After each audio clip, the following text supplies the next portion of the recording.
Hello दोस्तों, आज हम सभी फिर से त्रिकोणमिति में एक न्यू टॉपिक पढ़ने जा रहे हैं और वो है ट्रिगोनोमेट्रिक स्टैंडर्ड एंगल। ये ट्रिगोनोमेट्रिक स्टैंडर्ड एंगल जिनकी संख्या होती है 5, 0, 30, 45, 60 और 90। ये standard angle trigonometric function sine, cos, tan, cot, sec, cosec के साथ जब लगती है तो हर अलग अलग फंक्शन के साथ ये अपना अलग अलग कुछ वैल्यू देती है। तो कितना वैल्यू यानी किस फंक्शन के साथ कितना वैल्यू देती है, हम उन चीज़ों को समझने का प्रयास करते हैं।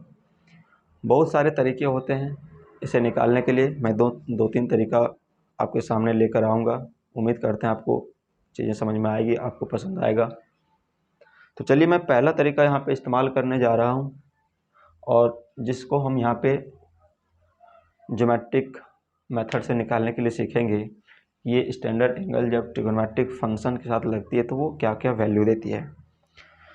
तो ज्योमेट्रिक मेथड में जब हम सीखेंगे तो पहले हम लोग 30 डिग्री और 60 डिग्री को निकालने सीखेंगे, फिर हम लोग आगे अलग अलग तरीके का इसमें इस्तेमाल करके हम चीज़ों को समझने का प्रयास करेंगे। तो चलिए सीखते हैं। तो ज्योमेट्रिक मेथड में तो ज्योमेट्री का बात हो गया तो उसमें एक त्रिभुज का बनना ज़रूरी है।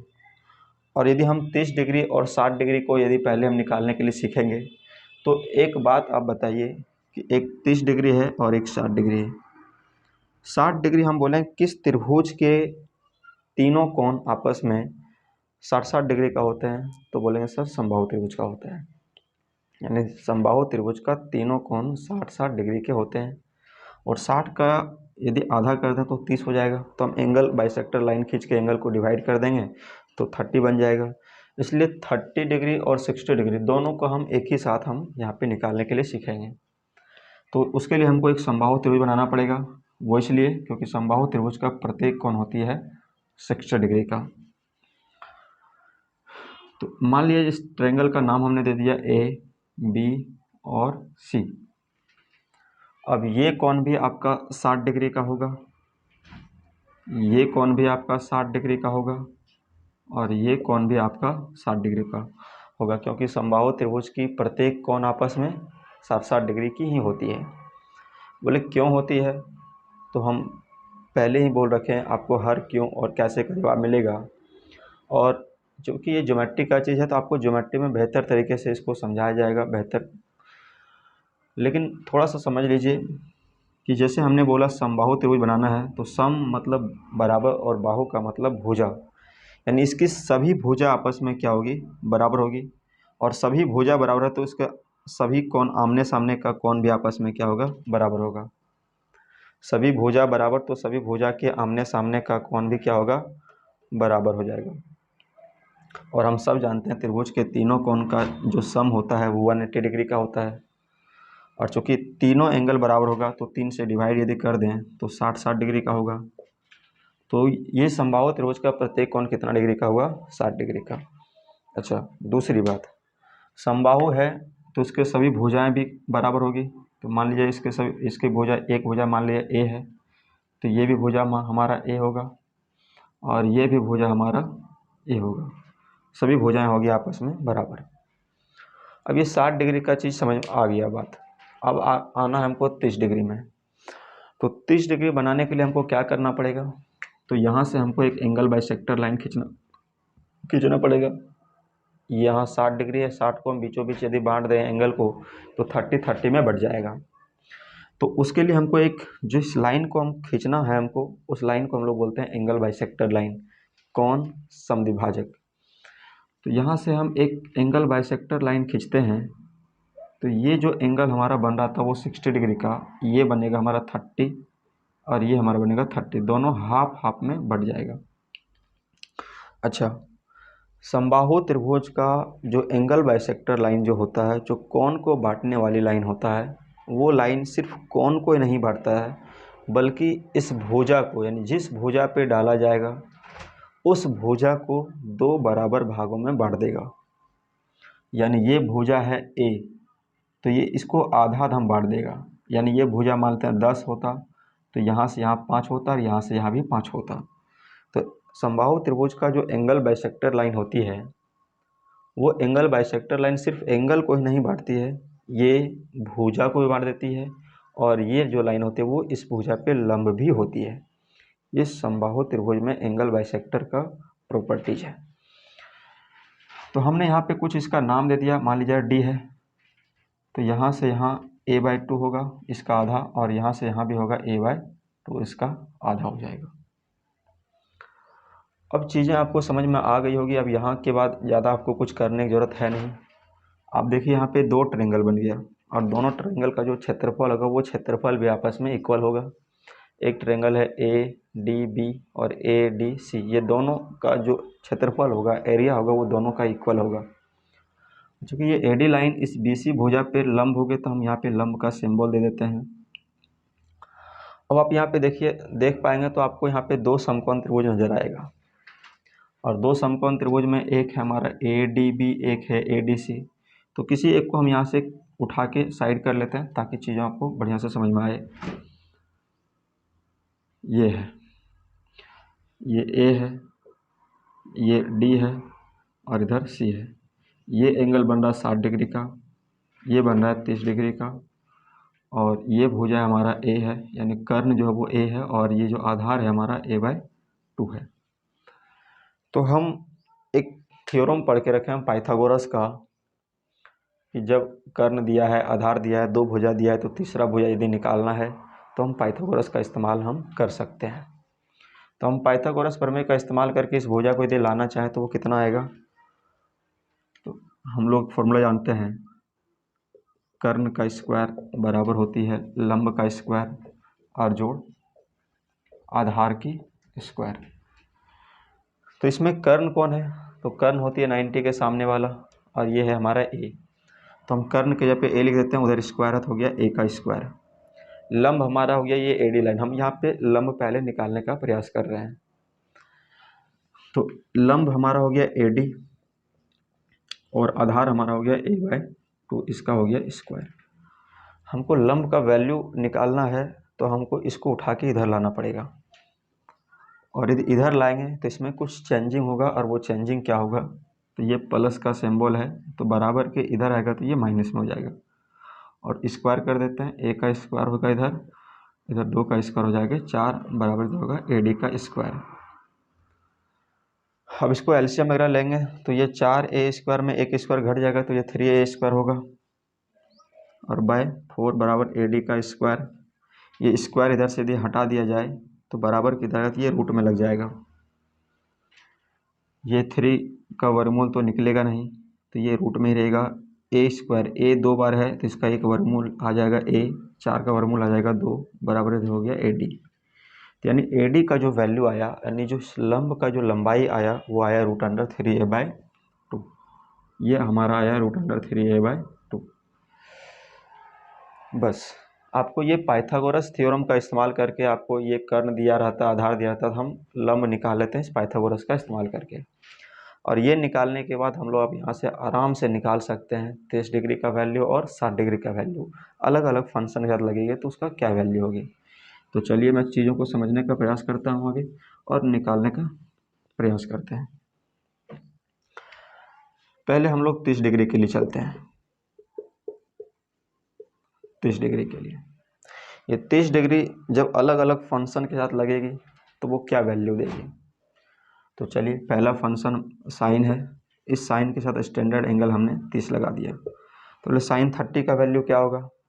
तो सर साइन का जो फॉर्मूला होता है, आपने प्रीवियस वीडियो देखा होगा ट्रिग्नोमेट्री का पार्ट 1, तो वहाँ पे हमने बता रखा है साइन थीटा का फॉर्मूला होता है p/h।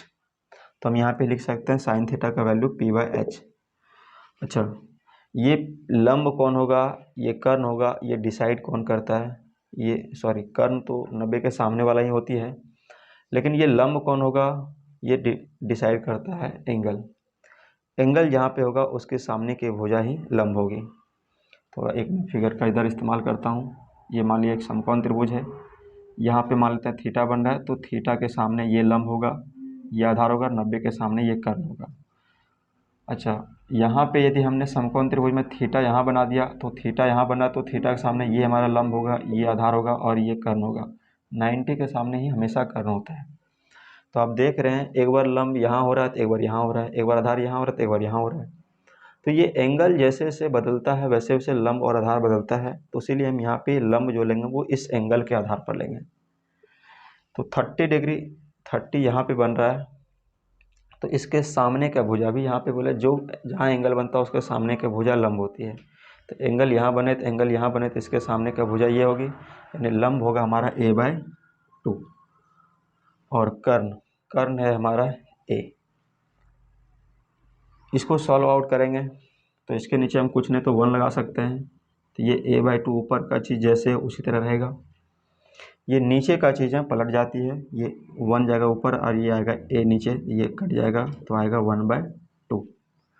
तो sin 30 का वैल्यू कितना आ गया 1/2। इसी तरह से यदि हम cos 30 का वैल्यू निकालना चाहे तो cos का फॉर्मूला होती है b/h।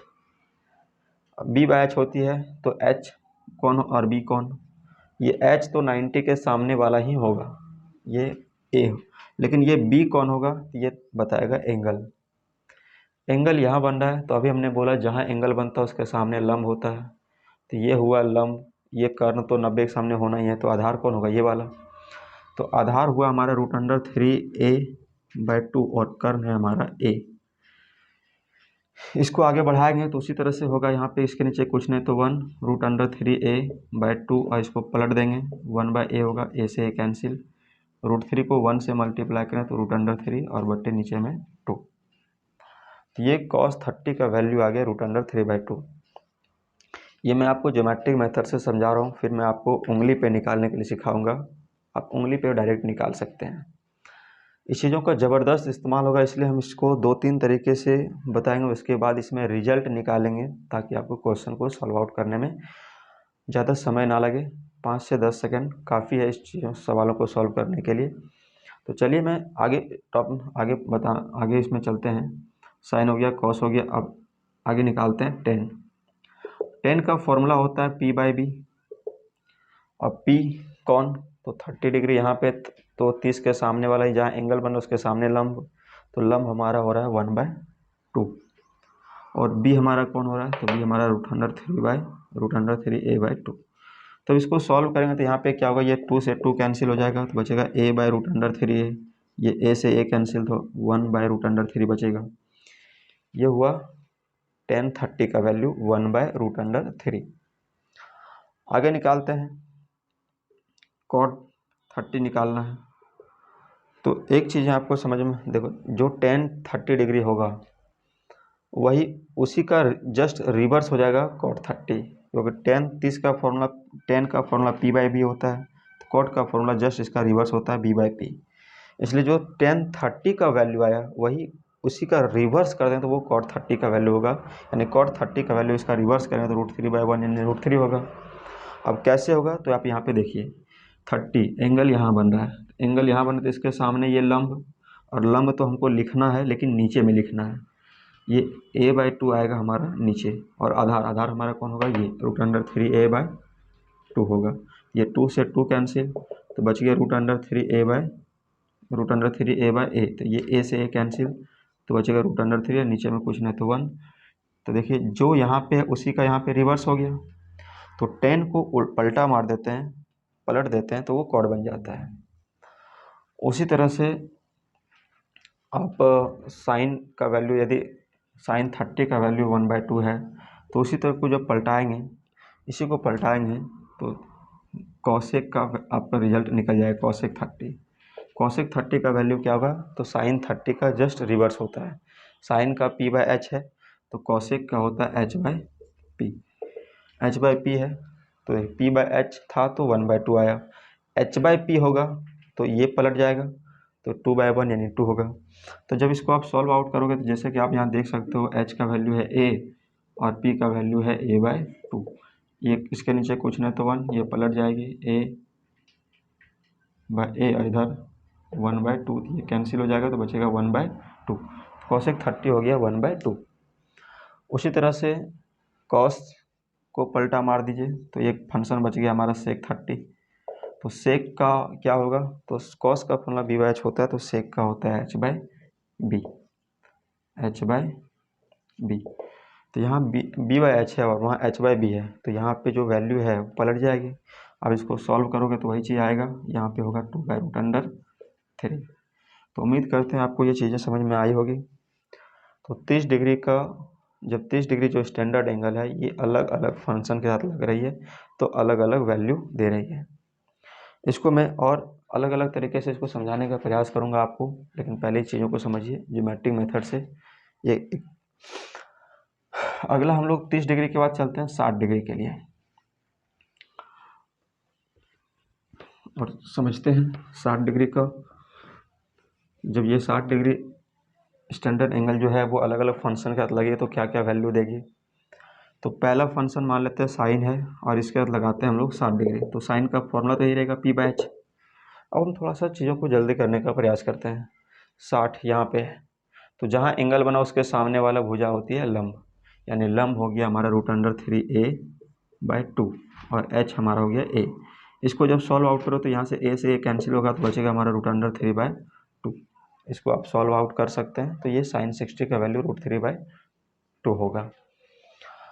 साइन के बाद अगला फंक्शन यदि हम कॉस लेते हैं, कॉस 60 डिग्री, तो कॉस का फॉर्मूला b/h। तो 60 एंगल यहाँ बन रहा है 60 डिग्री, तो इसके सामने लंब होती है और लंब हमको लेना नहीं है, लेना है आधार और कर्ण। जब यहाँ एंगल बन रहा है ये लंब हुआ तो ये हमारा आधार होगा, तो आधार हुआ हमारा a/2 और कर्ण हमारा हुआ a। इसके नीचे कुछ नहीं तो 1, तो ये a/2, ये चीज़ें जैसे उसी तरह रहेगी, ये चीज़ें पलट जाएगी 1/a, तो a से a कैंसिल तो आया 1/2। तो cos 60 डिग्री का वैल्यू आया 1/2। और इसी तरह से यदि हमने tan 60 डिग्री का वैल्यू निकालना चाहे तो tan का फॉर्मूला p/b होता है। 60 यहाँ पे बन रही है, 60 डिग्री यहाँ बन रही है, तो यहाँ इसके सामने क्या भुजाएं होती है लंब, और लंब हमको लिखना भी है। तो लंब है √3a/2 और आधार लिखनी है, तो आधार हमारा कितना है a/2 है। तो ये 2 से 2 कैंसिल हो जाएगा तो बचेगा √3a/a और ये a से a भी कैंसिल तो बचेगा √3। तो ये चीज़ें आपको समझ में आई होगी, साइन कॉस टेन। अब यदि यहीं पे कॉसेक यदि निकालना चाहे, यदि हम यहीं पे कॉसेक 60 डिग्री निकालना चाहे तो ये कितना होगा। तो सर साइन का रिवर्स होता है कॉसेक, कॉस का रिवर्स होता है सेक, टेन का रिवर्स होता है कॉट। तो जो साइन 60 का वैल्यू आया है उसी को पलट दीजिए, उल्टा दीजिए, तो ये कॉसेक 60 का वैल्यू हो जाएगा यानी 2/√3। उसी तरह यदि हम कॉस को पलट दें यानी सेक 60 डिग्री, कॉस का रिवर्स होता है सेक, तो इसको पलट देंगे तो यहाँ से 1/2 आया है तो इधर हो जाएगा कितना 2। टेन का रिवर्स होता है कॉट। यदि tan 60 √3 आया है तो cot 60 भी कितना आएगा √3 ही आएगा। और यदि चीज़ें आपको देखना है कि कैसे हो रहा है, सॉरी यहाँ पे रिवर्स होगा तो यहाँ 1/√3 हो जाएगा। यदि आपको चीज़ें देखना है ये, तो आप इसी तरह से p/h है तो यहाँ h/p करके देखिए तो आपको यही रिजल्ट आपको मिलेगा। तो उम्मीद करते हैं ये चीज़ें आपको समझ में आई होगी। चलिए आगे बढ़ते हैं और हम लोग समझने का प्रयास करते हैं। ये 30 हो गया, 60 हो गया, अब चलते हैं 45। 0 और 90 हम अलग से वीडियो लेकर आएंगे क्योंकि वो थोड़ा सा ज़्यादा बढ़िया से हमको चीज़ों को समझना ज़रूरी है, क्योंकि हम जानते तो हैं साइन 0 डिग्री 0 होता है, लेकिन क्यों होता है। tan 90 इन्फिनाइट होता है, लेकिन क्यों होता है, हम इन चीज़ों को समझने का प्रयास करेंगे, इसलिए हम इसको अलग से लेकर आएंगे। अब हम समझते हैं 45 डिग्री को इसी ज्योमेट्रिक मेथड से। चलिए मैं चीज़ों को जल्दी से रफ करता हूँ और आगे बढ़ने का प्रयास करता हूँ। यदि आपको वीडियो अच्छा लग रहा है और आप इससे कुछ सीख पा रहे हैं, यदि आपको कुछ सीखने को मिला होगा तो आप वीडियो को लाइक करें, शेयर करें और अपने दोस्तों के साथ शेयर करें, सब्सक्राइब करें। चलिए अब मैं शुरू करता हूँ 45 डिग्री को। यदि हम 45 डिग्री का वैल्यू को ज्योमेट्रिक मेथड से निकालेंगे तो कैसे निकालेंगे। तो आप यहाँ देखिए ट्रिग्नोमेट्रिक लिखा है, ट्रिग्नोमेट्रिक मतलब जब आया तो समझ लीजिए समकोण त्रिभुज का बनना उसमें ज़रूरी है। तो हम लोग एक समकोण त्रिभुज बना लेते हैं, जैसे इससे पहले वाला भी, इससे पहले का जो चित्र बनाए थे उसमें समबाहु त्रिभुज बनाए थे, लेकिन उसमें स्टैंडर्ड एंगल, उसमें एक राइट एंगल ट्रायंगल, एक समकोण त्रिभुज हम लोग को बनाना ही पड़ा था। तो यहाँ भी हम एक स्टैंडर्ड एक राइट एंगल ट्रायंगल बना लेंगे जिसमें एक कोण 90 डिग्री है। एक कोण तो 90 होना ही ज़रूरी है, होना ही चाहिए इसमें। और बाकी जो एक एंगल बोलता है 45 डिग्री है, तो हम यहाँ पे मान लेते हैं क्या ये 45 डिग्री है। तो ये जब 45 है तो ये भी कितना हो जाएगा 45 डिग्री हो जाएगा, क्योंकि ये जब 90 है तो त्रिभुज का तीनों कोण का योग 180 होता है। 180 में ये अकेले 90 है, तो इसका मतलब ये दोनों मिल के 90 होगा। और जब दोनों मिल के 90 होगा तो हमको एक एंगल तो 45 तो मानना है। जब एक 45 माने तो दूसरा भी 45 होगा।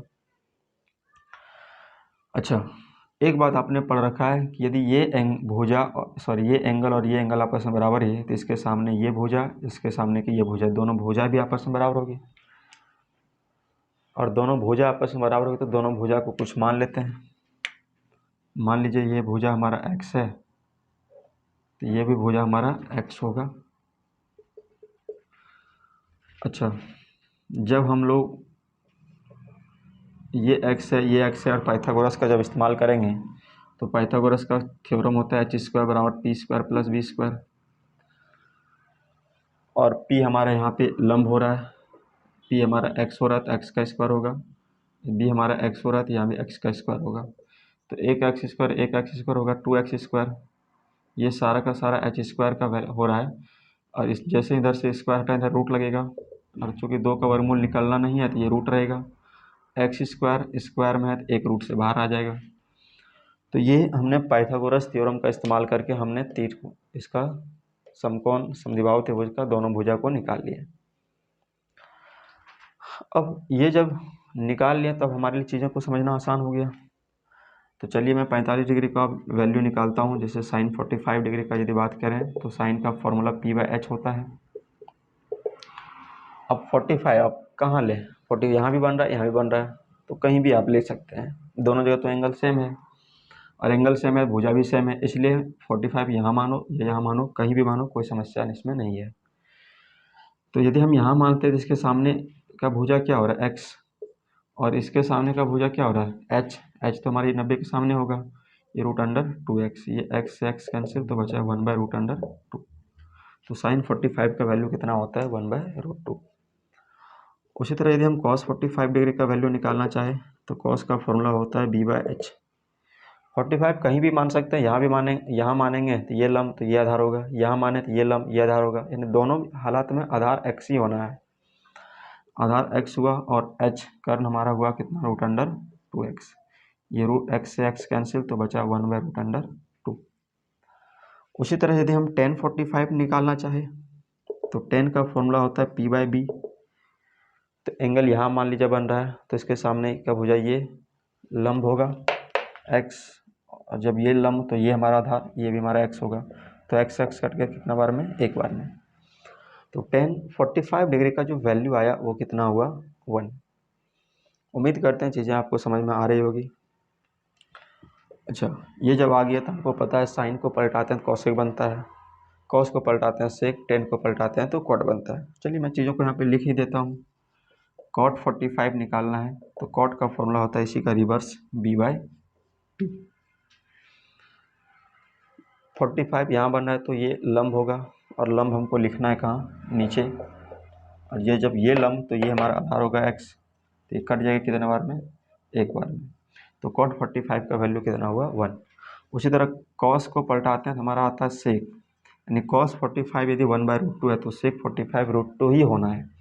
अब क्यों होना है तो देखिए, सेक का फॉर्मूला h/b होता है, h का वैल्यू √2x और b का वैल्यू हमारा x। ये x से x कैंसिल तो बचा √2 और नीचे कुछ नहीं तो 1, तो जस्ट इसी का रिवर्स हो गया है। अच्छा, साइन को रिवर्स पलटा देते हैं तो ये बनता है कॉसेक 45, यानी इसका p/h है तो रिवर्स यानी h/p होगा। तो कर्ण कौन होने वाला है, कर्ण तो हमारा कहीं भी एंगल बने, यहाँ बने, कर्ण हमारा हमेशा ये होने वाला है 90 के सामने वाला। ये √2x और p हमारा x तो कैंसिल हो जाएगा, ये √2/1, कुछ नहीं नीचे तो 1। तो इसी का चीज़ें यहाँ पे रिवर्स हो गई है, इसका चीज़ें यहाँ रिवर्स हो गई है, इसका चीज़ें यहाँ पे आ गई है। तो उम्मीद करते हैं ये चीज़ें आपको समझ में आई होगी। हम लोग अगले वीडियो में 0 डिग्री और 90 डिग्री को समझने का प्रयास करेंगे कि साइन 0 0 क्यों होता है, साइन 90 1 क्यों होता है। यदि वीडियो अच्छा लगा होगा तो चैनल को सब्सक्राइब करें, अपने दोस्तों के साथ शेयर करें। धन्यवाद।